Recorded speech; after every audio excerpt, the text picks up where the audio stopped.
This is Us Explained, Season 2, Episode 16, Vegas Baby.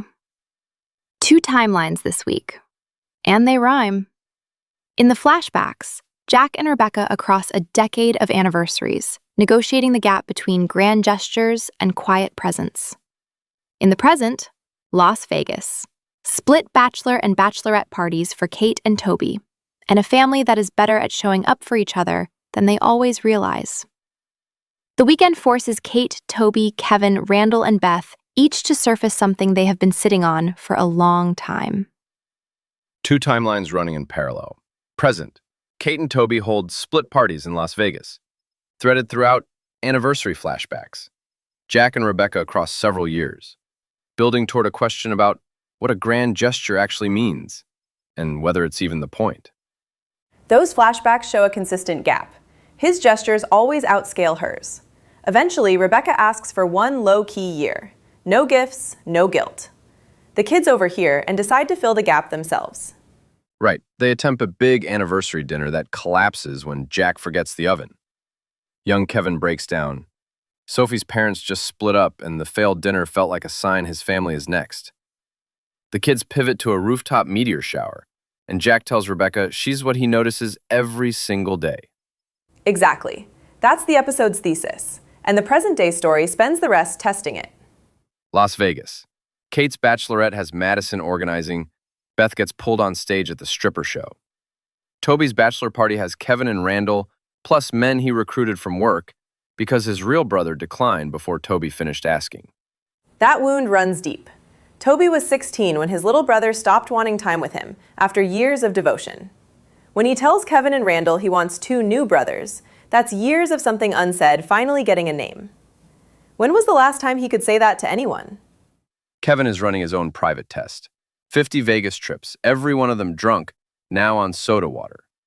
Then at the club, his co-star tells him she was cut from the Ron Howard film, and half her scenes were with Kevin. What does he do with that? Says nothing to Toby, slips out early, leaves a message with someone he just met. Not drinking, but closing down instead. Which leaves Toby at his own party with people he barely knows, both brothers-in-law gone. Deja, Randall and Beth's former foster daughter, calls during the Bachelorette, saying the Bill Nye guy was on TV and she thought of Randall. But she's hiding the call from Shauna. The pauses run long, and his alarm goes off. He crashes Kate's party to tell Beth. And Beth's response is hard to argue with. She lives inside his anxiety every day, can't get one night. Then he calls her the detached one, which is exactly the wrong read. Kate steps in to mediate and accidentally voices something she has never said out loud, that Randall has made clear who's more important to him. She immediately walks out, clearly mortified. That moment is the most unguarded thing in the episode. Randall finds Kate outside, and she talks about the year after Jack died, just the 2 of them, watching Rebecca hold herself together. She knew she'd lose him to someone like Beth eventually, just not that fast. Randall tells her she can never lose him. Right. Then later, the 3 men find each other.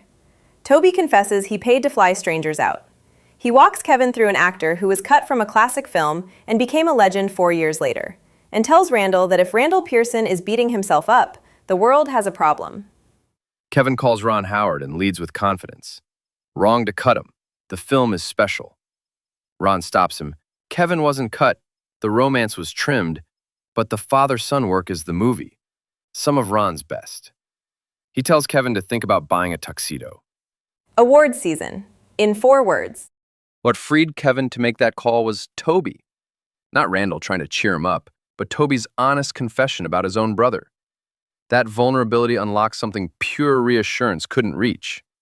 Then Kate finds Beth and admits she's always been intimidated. Beth drops her own guard. She got attached to Deja, and since Deja left, she can't stop wondering if the girl is okay, if anyone around her knows how smart she is. All that detachment was just Beth trying not to drown in it. So when Randall called her the detached one, he had it completely backwards. Randall admits to Beth he's been making her carry his anxiety. She says she married him for his heart. Then in the cab, she tells the driver to turn around. She's going to be the heart today. They go to Shauna's building. A neighbor confirms Shauna doesn't live there anymore. The closing image says it. Deja and Shauna have been evicted, living in a car. Every instinct Randall had all weekend was right, and Beth knew it would hurt this much, which is why she'd been trying not to feel it. Now they both have to. Deja and Shauna are living in a car. Kevin's film is intact. Sobriety holds. Randall and Beth know.